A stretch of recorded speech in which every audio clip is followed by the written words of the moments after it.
नमस्ते dear students, NEET navigator course के एक और नए लेक्चर में आपका बहुत बहुत स्वागत है। सॉल्यूशंस के लेक्चर नंबर 6 पर आज हम पहुंचे हैं। ठीक है, तो आज हमारा जो विषय रहेगा डिस्कशन का, that would be about ideal and non ideal solutions. तो हम सॉल्यूशंस को आइडियल और नॉन आइडियल के तौर पर क्लासीफाई करेंगे। ऑल्दो ये आइडियल सॉल्यूशन वर्ड मैंने पिछले लेक्चर में राउट्स लॉ पढ़ाते समय भी यूज़ किया था, तो आज हम समझेंगे कि आइडियल सॉल्यूशंस आखिर कौन से होते हैं और उन्हें आइडियल क्यों बोला जा रहा है। ठीक है ना, और non ideal solutions ideal solution से किस तरह से डिफरेंट हैं। तो चलिए शुरुआत करते हैं। तो सॉल्यूशंस के वेपर प्रेशर को लेकर अपन ने लास्ट टाइम एक रिजल्ट पढ़ा था जिसका नाम है राउट्स लॉ। राउट्स लॉ के बेसिस पर हमने कुछ फॉर्मूलाज डिराइव किए, कुछ ग्राफ्स बनाए वेपर प्रेशर के। ठीक है, सॉल्यूशन और वेपर की कॉम्पोजिशन के बारे में बात करी।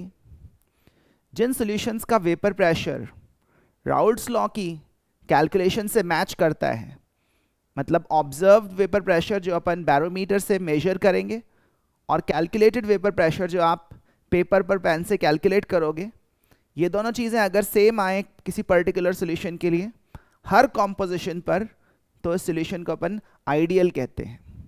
ठीक है, तो राउट्स लॉ जो है वो सॉल्यूशंस के कॉन्टेक्स्ट में एक आइडियलिस्टिक रिजल्ट है, और राउट्स लॉ को फॉलो करने वाले या राउट्स लॉ के अकॉर्डिंग ही वेपर प्रेशर देने वाले सॉल्यूशंस को अपन बोलते हैं ideal solutions.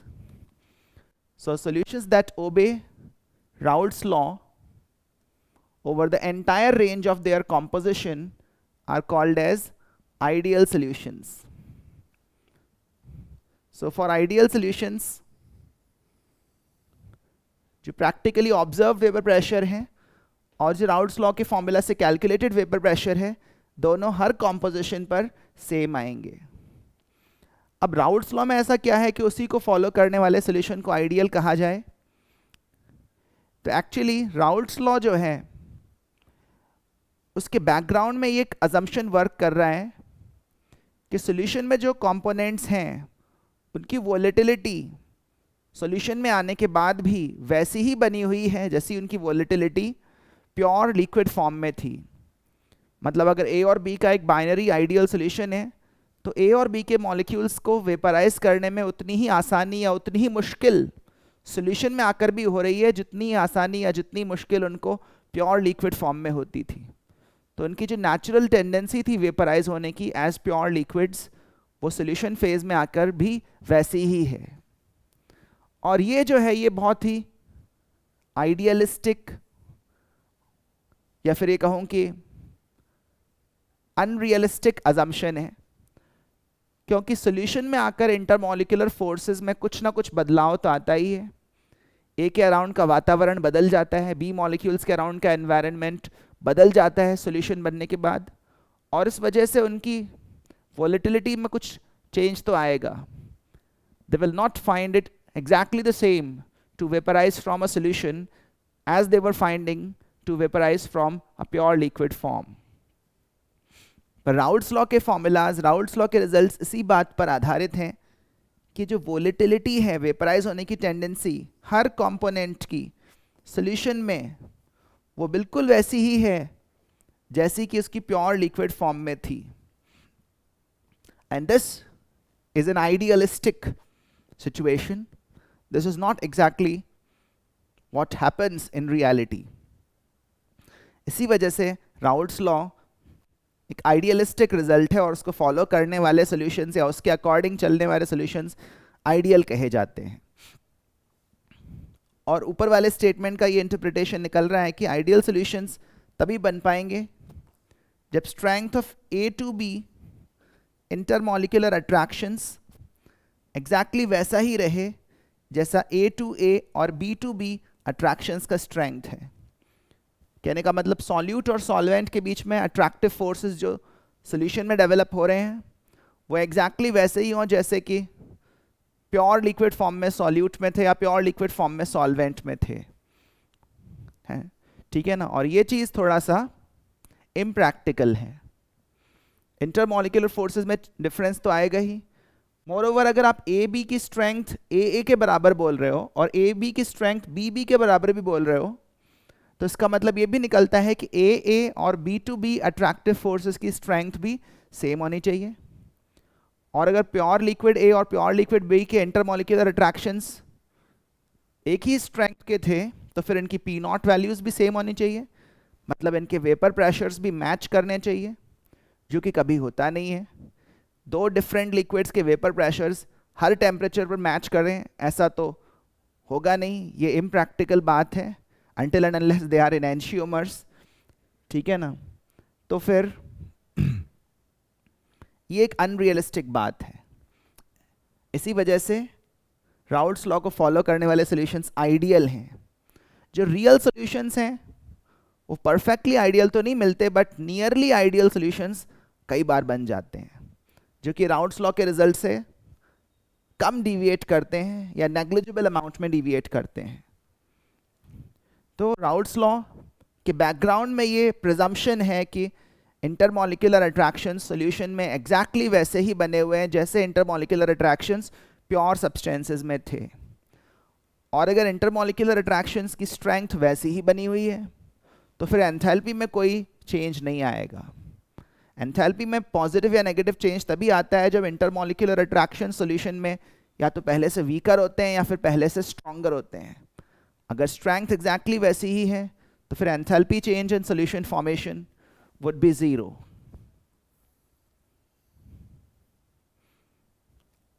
Again, this is quite unrealistic.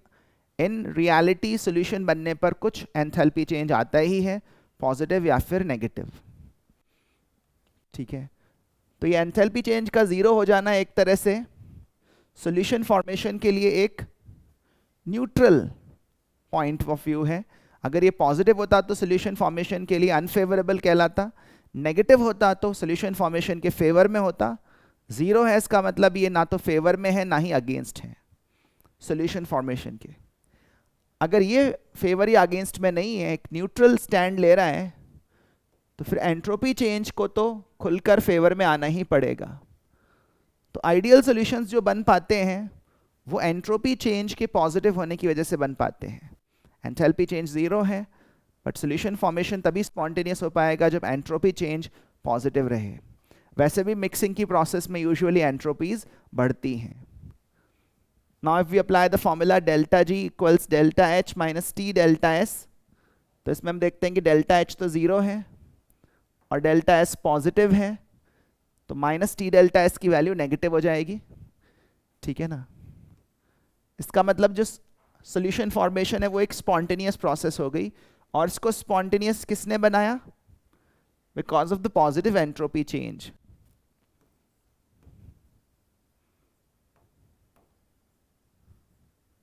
So ideal solutions are able to form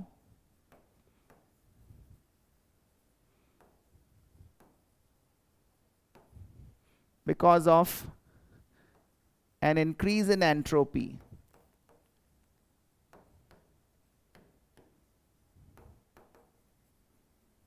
Because of an increase in entropy upon mixing. तो आइडियल सॉल्यूशंस का फॉर्मेशन एक एंट्रोपी ड्रिवन प्रोसेस कहा जा सकता है। इसके अलावा change in volume upon mixing 0 रहेगा, एंथैल्पी ऑफ सॉल्यूशन 0 है, और वॉल्यूम चेंज भी मिक्सिंग पर 0 रहेगा। मतलब अगर अपन 100 ml लिक्विड A और 200 ml लिक्विड B मिक्स कर रहे हैं, तो सॉल्यूशन का वॉल्यूम एग्जैक्टली 300 ml होगा, ना ही 300 ml से ज़्यादा और ना ही 300 ml से कम। फिर आप बोलोगे कि ऐसा तो होता ही है, 100 ml और 200 ml लिक्विड मिलाए तो 300 ml सॉल्यूशन ही तो बनेगा। इसमें आपने कौन सी नई बात बता दी? ऐसा तो हम पहले से ही जानते थे, पहले से ही मानते थे, पहले से ही यूज़ में ले रहे थे। तो बच्चों, ये चीज़ें जो आप पहले से यूज़ में ले रहे थे, ये जाने अनजाने आप आइडियल सॉल्यूशन मानते हुए ही यूज़ में ले रहे थे। अगर सॉल्यूशन आइडियल ना हो तो मिक्स करने पर वॉल्यूम में एक नेट डिक्रीमेंट या नेट इंक्रीमेंट आ सकता है। वॉल्यूम में नेट चेंज ना आना मतलब सॉल्यूशन का वॉल्यूम प्योर लिक्विड्स के वॉल्यूम्स का एग्जैक्ट सम होना, ये आइडियल सॉल्यूशंस की निशानी है, क्योंकि इनमें इंटरमॉलिक्यूलर अट्रैक्शंस सॉल्यूशन में एग्जैक्टली वैसे ही बने हुए हैं जैसे प्योर फॉर्म्स में थे। इस वजह से एवरेज इंटरमॉलिक्यूलर सेपरेशन भी उतना ही है जितना प्योर लिक्विड फॉर्म्स में था, क्योंकि इंटरमॉलिक्यूलर सेपरेशन घटा या बढ़ा नहीं है, वैसा ही बना हुआ है जैसा प्योर लिक्विड्स में था। इस वजह से कोई नेट एक्सपेंशन या कॉन्ट्रैक्शन भी नहीं होगा। Now if we think about finding examples of ideal solutions, तो perfectly ideal solutions तो नहीं मिलते और हमें उम्मीद भी नहीं करनी चाहिए, ठीक है ना, क्योंकि आइडियल तो एक आइडियल ही होता है और रियलिटी में हम उसके करीब पहुंच सकते हैं, एग्जैक्टली आइडियल नहीं बन सकते। लेकिन फिर भी if we have to look for examples, we should look for liquids that have similar nature as well as strength of intermolecular attractions। एक जैसे नेचर के अट्रैक्शंस हो और स्ट्रेंथ भी उनकी एक जैसी हो, तो फिर नियरली आइडियल सॉल्यूशंस बन जाएंगे, ठीक है। इसके कुछ एग्जांपल्स देखिए, जैसे बेंजीन और टॉलुइन, ये तो भाई बंधु ही लगते हैं। बेंजीन के ऊपर मिथाइल ग्रुप लगा दिया तो टॉलुइन बन गया। So these are similar natured compounds और इनकी मिक्सिंग से नियरली आइडियल सॉल्यूशंस फॉर्म होंगे। डाइक्लोरोमीथेन और ट्राइक्लोरोमीथेन का mixture, n heptane n octane या फिर एन हेक्सेन एन हेप्टेन, इस तरह के सिमिलर स्ट्रक्चर वाले सिमिलर पोलैरिटी वाले मॉलिक्यूल्स मिक्स किए जाने पर नियरली आइडियल सॉल्यूशंस बनाएंगे। क्लोरोबेंजीन, ब्रोमोबेंजीन, ठीक है ना। You can even say n butyl alcohol and n pentyl alcohol, इस तरह के सिमिलर नेचर्ड मॉलिक्यूल्स मिक्स किए जाने पर नियरली आइडियल सॉल्यूशंस फॉर्म करेंगे। तो इनके कुछ रिप्रेजेंटेटिव एग्जांपल्स हमें देना आना चाहिए। अब बात रियलिटी की। रियलिटी में अक्सर हम जो सॉल्यूशंस बनाएंगे वो राउल्ट्स लॉ से डिविएट तो करेंगे ही, और अगर डिविएशंस सिग्निफिकेंट हैं तो फिर अपन उनको श्योरली नॉन आइडियल सॉल्यूशंस कहेंगे। या तो इनका वेपर प्रेशर राउल्ट्स लॉ की प्रिडिक्शन से ज़्यादा आएगा, या फिर राउल्ट्स लॉ की गई कैलकुलेशन से इनका वेपर प्रेशर कम आएगा। तो दो तरफ डिविएशंस मिल सकते हैं, या तो आइडियल वेपर प्रेशर से ज़्यादा या फिर आइडियल वेपर प्रेशर से कम। और इसी वजह से दो तरह के नॉन आइडियल सॉल्यूशंस आइडेंटिफाई किए जाते हैं। Solutions showing negative deviations and solutions showing positive deviations from Raoult's law.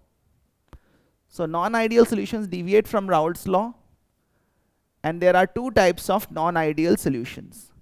पहले हम बात करेंगे उन solutions की जो positive deviation show करते हैं, ठीक है ना। Positive deviation का मतलब है higher side पर deviate करना। बैरोमीटर से जो मेजर किया गया वेपर प्रेशर है और जो राउल्ट्स लॉ अप्लाई करके कैलकुलेट किया गया वेपर प्रेशर है, उसमें से अगर ऑब्जर्व वेपर प्रेशर, जो रियल वेपर प्रेशर है, वो ज़्यादा रहे हर कॉम्पोजिशन पर, तो इसको पॉजिटिव डिविएशन कहा जाता है, ठीक है ना। और अगर बाइनरी सॉल्यूशन कंसिडर करें तो पॉजिटिव डिविएशन का मतलब है कि पी टोटल की value x A P A naught और x P P B naught के सम से ज़्यादा आनी चाहिए। तो total vapour pressure Raoult's law की प्रिडिक्शन से ज़्यादा आना चाहिए। इतना ही नहीं, हम थ्योरी में मानते हैं कि इंडिविजुअल कॉन्ट्रीब्यूशंस भी राउल्ट्स लॉ के प्रिडिक्शन से ज़्यादा हैं। पी ए और पी बी की वैल्यूज़ भी उनकी राउल्ट्स लॉ से प्रिडिक्टेड वैल्यूज से ज़्यादा हैं। तो total pressure as well as partial pressures are deviating positively from Raoult's law. Such solutions are said to be showing positive deviations from Raoult's law. चलिए अब इसका बैकग्राउंड को समझने की कोशिश करते हैं। तो थोड़ा कॉमन सेंस लगाइए। वेपर प्रेशर जो आया वो राउल्ट्स लॉ की प्रिडिक्शन से ज़्यादा आया। इसका मतलब मॉलिक्यूल्स को वेपराइज करना आसान लग रहा है। जितना हम राउल्ट्स लॉ के अकॉर्डिंग सोच रहे थे उससे ज़्यादा आसानी से मॉलिक्यूल्स वेपराइज हो पा रहे हैं, ठीक है ना। इसका मतलब ए और बी की वोलेटिलिटी सॉल्यूशन में आकर बढ़ गई है। A and B molecules are finding it easier A and B molecules are finding it easier to vaporize from solution phase than from pure liquid phase. अगर उनकी volatility exactly वैसी ही बनी होती तब तो राउल्स लॉ फॉलो करता। volatility बढ़ी है solution में आकर, इस वजह से ही वेपर प्रेशर ज़्यादा आया है। इसका मतलब A और B के मॉलिक्यूल्स की volatility solution में बढ़ गई है। अब क्यों बढ़ी होगी? वोलेटिलिटी अल्टीमेटली रिलेटेड होती है इंटरमॉलिक्यूलर फोर्सेस से। More volatility means weaker intermolecular attractions, less volatility means stronger intermolecular attractions.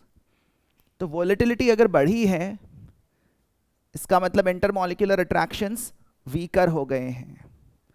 A B attractions are weaker than A और बी बी अट्रैक्शंस। और अगर वीकर अट्रैक्शंस होते हैं तो सॉल्यूशन फॉर्मेशन की प्रोसेस ओवरऑल एंडोथर्मिक हो जाती है।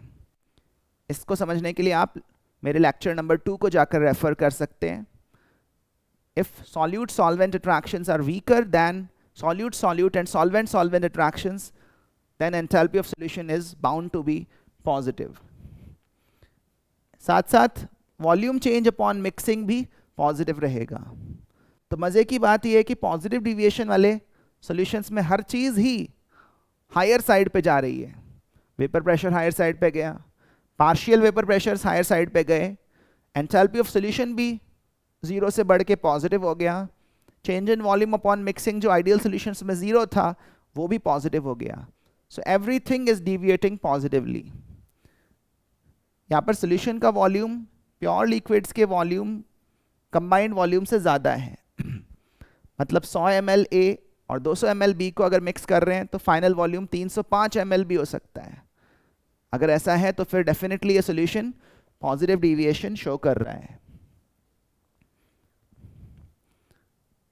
अब ये वॉल्यूम क्यों बढ़ा है इसको यहाँ से समझिए। क्योंकि इंटरमॉलिक्यूलर फोर्सेस वीक हो गए हैं। वीक हो गए हैं तो मॉलिक्यूल्स के बीच में एवरेज सेपरेशन सोचो बढ़ गया है। एवरेज सेपरेशन बढ़ जाएगा तो फिर ओवरऑल वॉल्यूम में भी पॉजिटिव चेंज नज़र आएगा। इसको आप ऐसे समझिए कि जिस क्लासरूम में आप बैठ के पढ़ते हैं सपोज अपने स्कूल में, उस क्लासरूम में स्टूडेंट्स थोड़ा क्लोजली पैक्ड हैं, लेकिन अगर उनको एक खुले मैदान में ज़्यादा स्पेस में बिठा दिया जाए तो सेम नंबर ऑफ स्टूडेंट्स ज़्यादा वॉल्यूम ऑक्यूपाई कर लेंगे। तो अगर स्टूडेंट टू स्टूडेंट गैप बढ़ाया जाए तो फिर स्पेस ऑक्यूपाइड भी बढ़ जाएगा। सिमिलरली इंटरमॉलिक्यूलर सेपरेशन अगर बढ़ रहा है तो वॉल्यूम में भी पॉजिटिव चेंज आएगा। इंटरमॉलिक्यूलर सेपरेशन अगर कम हो रहा है तो फिर वॉल्यूम भी कम ऑक्यूपाई होगा। So weaker intermolecular forces cause greater average separation between molecules resulting in an increased volume. तो ये पॉजिटिव डिविएशन के इंटरप्रिटेशंस हुए। अब इसी पॉजिटिव डिविएशन को अपन वेपर प्रेशर वाले ग्राफ में शो करेंगे। लास्ट क्लास में हमने वेपर प्रेशर का ग्राफ आइडियल सॉल्यूशंस के लिए बनाया था। अगर आपको ध्यान ना हो तो आप वो लेक्चर फिर से देखिए। वेपर प्रेशर वर्सेस कॉम्पोजिशन का ग्राफ, ठीक है ना।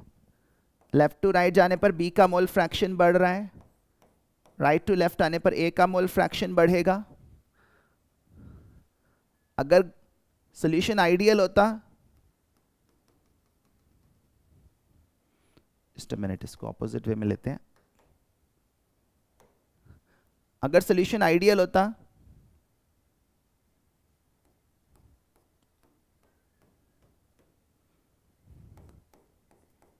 तो vapour pressure versus mole fraction का ग्राफ स्ट्रेट लाइन बनता। शायद अपन ने लास्ट टाइम PB नॉट को ज़्यादा माना था, PA नॉट को कम माना था, उसी हिसाब से मैंने ये स्ट्रेट लाइन बनाई है। But this straight line would be observed only if the solution is ideal. Similarly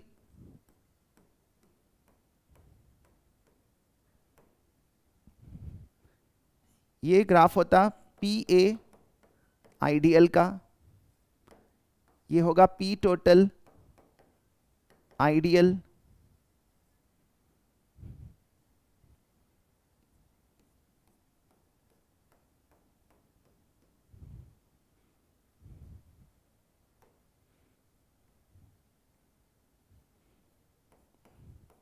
और ये होगा पी बी आइडियल।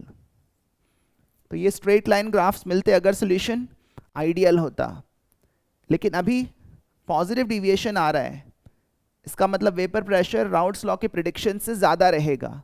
हाँ, दो एक्सट्रीम्स पर जाकर पी ए नॉट और पी बी नॉट ज़रूर हो जाएगा, क्योंकि अगर सोल्यूशन ही नहीं है, सिर्फ प्योर ए या प्योर बी है, तब तो vapour pressure P A naught और पी बी नॉट ही आना है।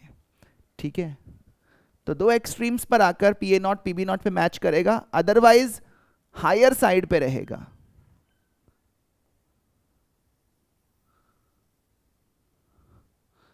तो इस तरह का कुछ ग्राफ ऑब्जर्व होना चाहिए। इसमें यह भी प्रॉपर्टी है कि जब ए की या बी की कॉन्सेंट्रेशन कम रहती है तो फिर डिविएशंस स्मॉल रहते हैं, और मिडिल रेंज में जहां पर ए और बी दोनों ही सिग्निफिकेंट अमाउंट्स में हैं तो फिर डिविएशंस ज़्यादा रहते हैं।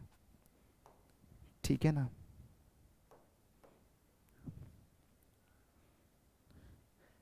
ऐसे ही बी भी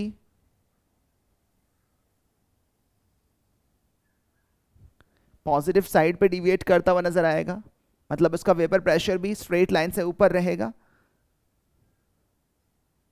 and same would be the case for a.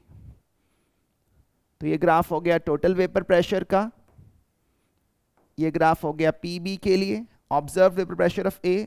ये ग्राफ हो गया पी ए के लिए।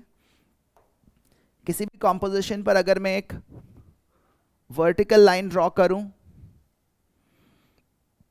ये कोई भी मोल फ्रैक्शन एक्स नॉट है, तो ये ए की वैल्यू, ये पी ए की वैल्यू है आइडियली, और ये है पी ए की वैल्यू इन रियलिटी। ये पी बी आइडियल है और ये पी बी रियल है। ये पी टोटल आइडियल है और ये P total for the real solution है। तो आप देख सकते हैं पी ए में भी कुछ डिविएशन आ रहा है, पी बी में भी पॉजिटिव डिविएशन आ रहा है, और उन दोनों का सम मिला के टोटल प्रेशर में डिविएशन आएगा। जितना डिविएशन ए और बी शो कर रहे हैं उतना ही combined deviation total vapour pressure show करेगा। हाँ, अगर आप प्योर ए के बहुत क्लोज पहुंचोगे या प्योर बी वाले पॉइंट के क्लोज पहुंचोगे तो फिर आइडियल बिहेवियर को भी अप्रोच करोगे। ठीक है ना। यहां पर प्योर ए के करीब पहुंचने पर हम बोलेंगे कि बी का मोल फ्रैक्शन काफी कम है, सॉल्यूशन बी के रिस्पेक्ट में डाइल्यूट है, और प्योर बी वाले एंड के करीब पहुंचने पर हम बोलेंगे कि ए का मोल फ्रैक्शन काफी कम है और सॉल्यूशन ए के रिस्पेक्ट में डाइल्यूट है। और इस तरह के dilute solutions near ideal behaviour exhibit करते हैं। ठीक है, तो ये ग्राफ होपफुली आपको समझ में आ रहा है। इसको बोलते हैं वेपर प्रेशर कॉम्पोजिशन ग्राफ।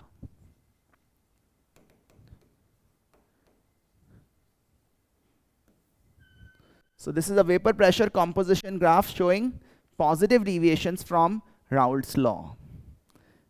चलिए पॉजिटिव डिविएशन शो करने वाले कुछ स्पेसिफिक एग्जांपल्स के बारे में भी थोड़ा बात कर लें। पॉजिटिव डिविएशन अक्सर उन केसेस में देखने को मिलेगा जहां पर लिक्विड्स का नेचर थोड़ा डिसिमिलर हो।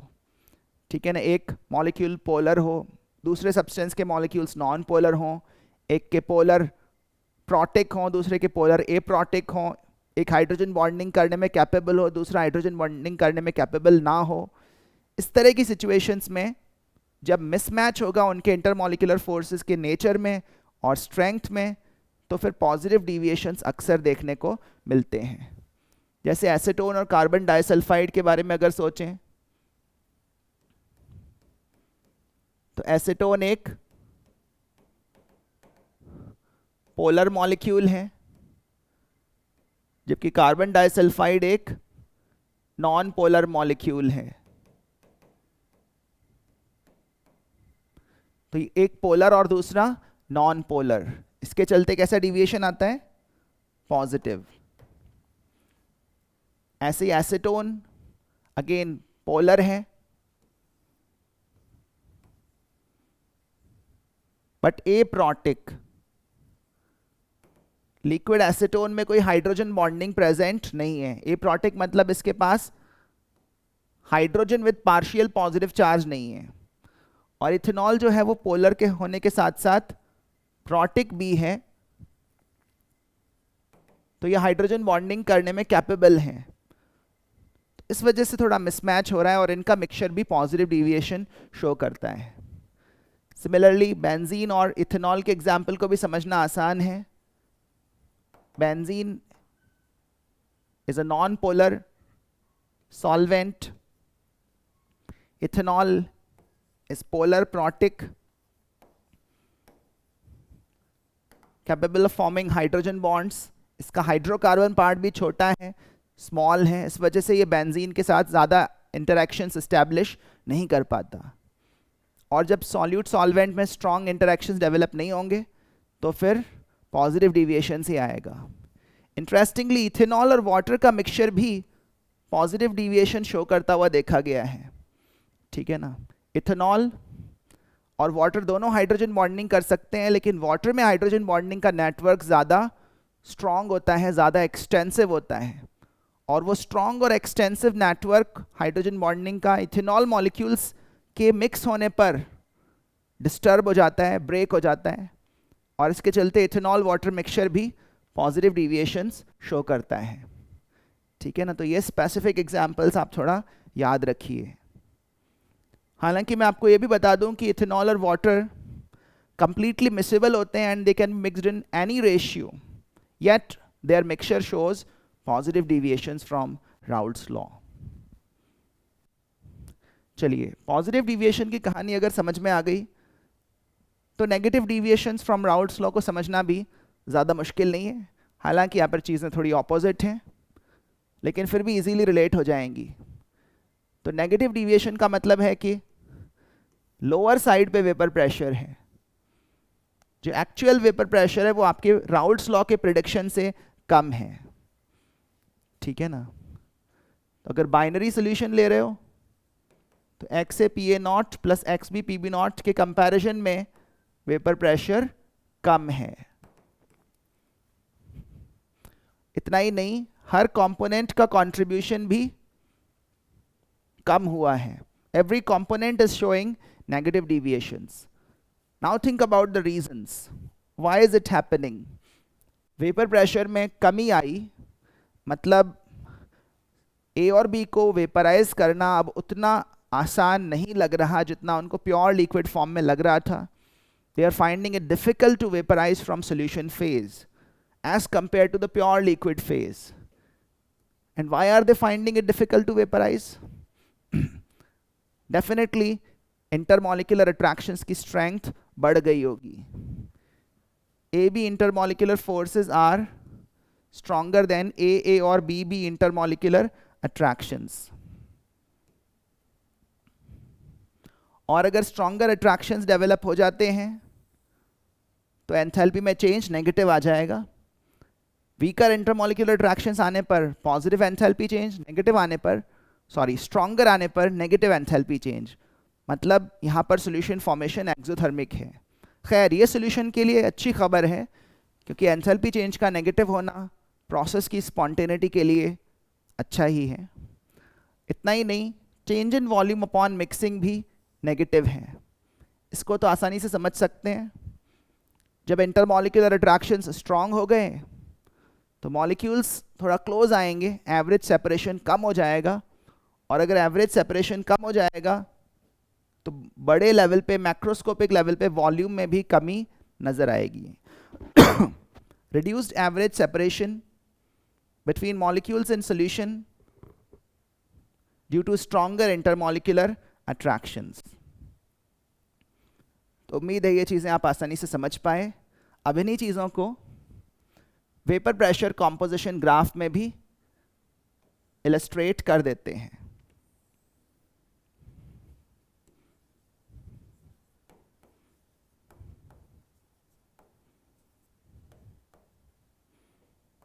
फिर से A और B का एक binary solution, this and would be designated as pure A, this and would be designated as pure B,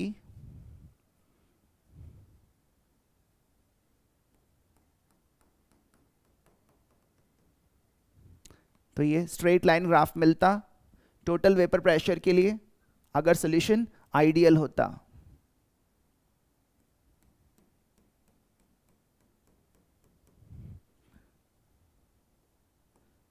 similarly ये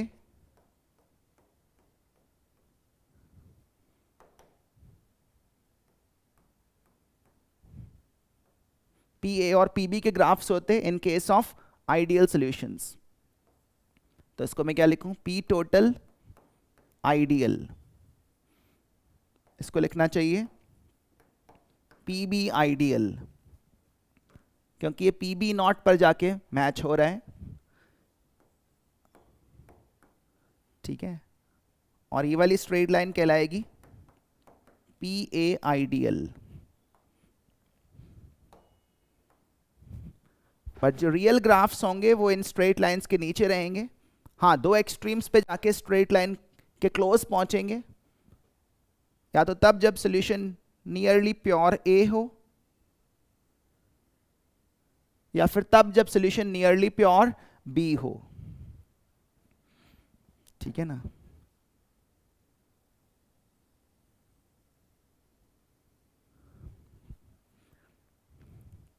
और मिडिल जोन में थोड़ा डिविएशन ज्यादा नजर आएगा। तो जब सॉल्यूशन में A बहुत ज्यादा हो या B बहुत ज्यादा हो तो फिर solution nearly ideal behaviour approach करेगा।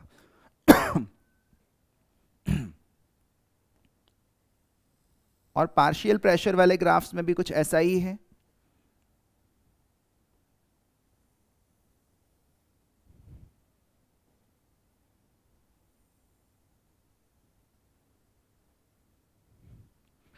So this is PB real, this is P total real and this is PA।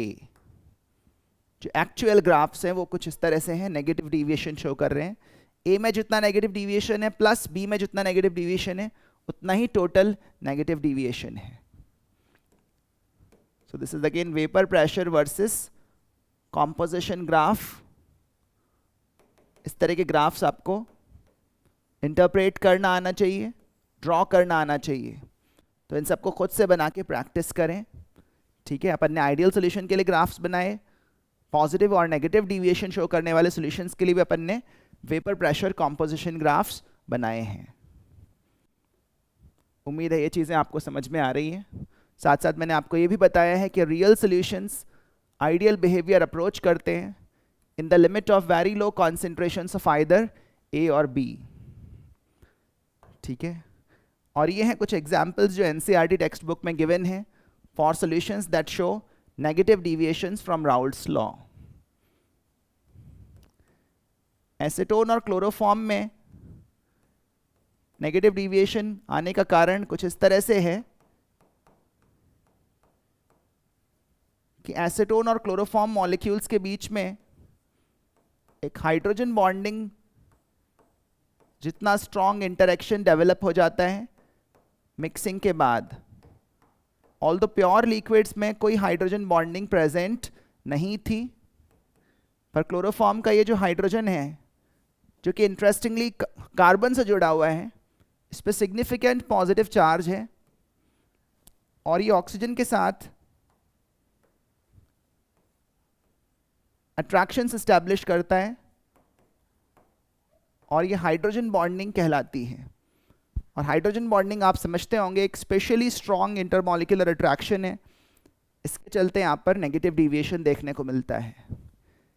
Similarly phenol और एनिलीन में भी हाइड्रोजन बॉन्डिंग प्रेजेंट होती है प्योर लिक्विड फॉर्म्स में, बट मिक्सिंग के बाद एनिलीन के नाइट्रोजन और फिनॉल के हाइड्रोजन के बीच में जो हाइड्रोजन बॉन्ड बनता है वो पहले वाले हाइड्रोजन बॉन्ड से भी स्ट्रॉन्गर हाइड्रोजन बॉन्ड होता है, क्योंकि एनिलीन का नाइट्रोजन एक बैटर इलेक्ट्रॉन पेयर डोनर है और फिनॉल का हाइड्रोजन एक ज़्यादा इलेक्ट्रोपॉजिटिव हाइड्रोजन है।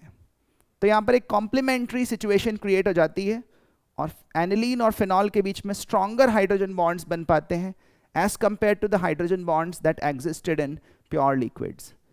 सिमिलरली नाइट्रिक एसिड वाटर में जाके आयंस में ब्रेक हो जाता है। ब्रेक होने के बाद आयंस और वाटर के बीच में आयन डायपोल अट्रैक्शंस बिल्ड होते हैं जो कि हाइड्रोजन बॉन्डिंग से भी स्ट्रॉन्ग इंटरैक्शंस हैं। इसके चलते यहाँ पर भी नेगेटिव डेविएशन आता है। तो ये specific examples NCERT text book में भी हैं, इसलिए आपके लिए और भी ज़्यादा रेलेवेंट हैं, इनको डेफिनेटली याद रखें। तो ये बात हुई ideal and non ideal solutions की, पॉजिटिव एंड नेगेटिव डेविएशंस की। आगे अपनी चर्चा अब कॉलिगेटिव प्रॉपर्टीज़ की तरफ मुड़ेगी। उसके लिए हमारे साथ जुड़े रहिए। मिलते हैं नेक्स्ट लेक्चर में। खूब जम के पढ़ाई करिए। All the best.